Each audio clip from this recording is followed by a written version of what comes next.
Magandang araw mga kaibigan. Sa video na ito, pag-uusapan natin ang isang nakakakilig at controversial na what if scenario. Paano nga ba kung si James Reid at Catherine Bernardo ang magkatuluyan? Ano kaya ang magiging reaksyon ng kanilang mga fans at ano ang posibleng mangyari sa kanilang mga karir at personal na buhay? Tara at samahan niyo akong alamin ito.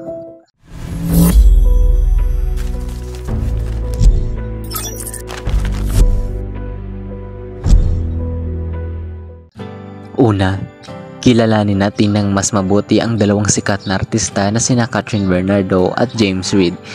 Si Catherine Bernardo ay kilala bilang isa sa pinakasikat na aktres sa Pilipinas. Nagsimula siya sa Going Bulilit at sumikat sa mga teleserye tulad ng Mara Clara at Got to Believe.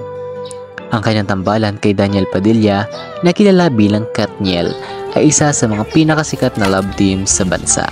Sorry! Muntik mo na ako mapatay, ganun lang! Patay agad? Ang ooy naman na to. Oh, sorry po! Samantala, si James Reid naman ay nagsimula sa Pinoy Big Brother Teen Clash 2010 at sumikat sa kanyang tambalan kay Nadine Lustre na kilala bilang Jaydeen. Kilala siyang hindi lang sa pag-arte kundi pati na rin sa kanyang mga kanta at pagiging isang entrepreneur sa music industry. Paano kaya nagsimula ang love story ni Catherine at James?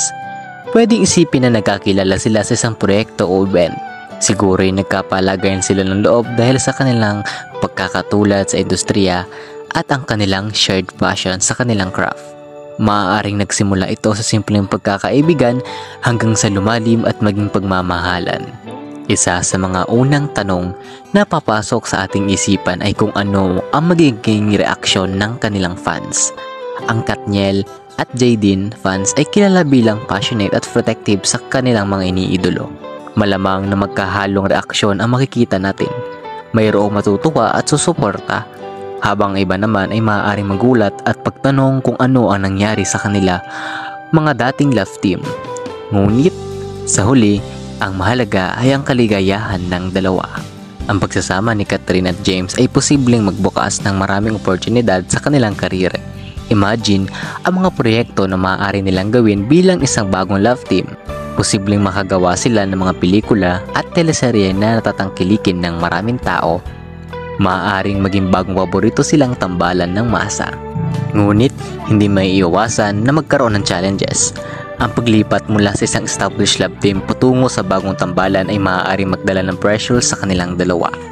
Kailangan nilang patunayan na kaya nilang magtagumpay kahit sino pa ang kanilang kapareha sa trabaho. Sa personal na aspeto, posibleng maging inspirasyon si Catherine at James ng maraming tao. Ang kanilang relasyon ay maaaring magpakita na ang tunay na pag-ibig ay walang pinipiling oras at pagkakataon. Posible rin na maging mas bukas sila sa kanilang mga fans tungkol sa kanilang relasyon na magbibigay ng inspirasyon sa maraming tao na suportahan ang kanilang sarili mga pagmamahalan. At dyan nagtatapos ang ating usapan tungkol sa what if scenario na Catherine Bernardo at James Reid na magkatuluyan. Ano sa tingin nyo? Exciting ba ang ideyang ito? I-comment nyo lang sa ibaba ang inyong mga saloobin at pag-usapan natin yan. Huwag kalimutang i-like ang video na ito, mag-subscribe at i-hit ang notification bell para lagi kayong updated sa ating mga susunod na video. Maraming salamat at hanggang sa muli!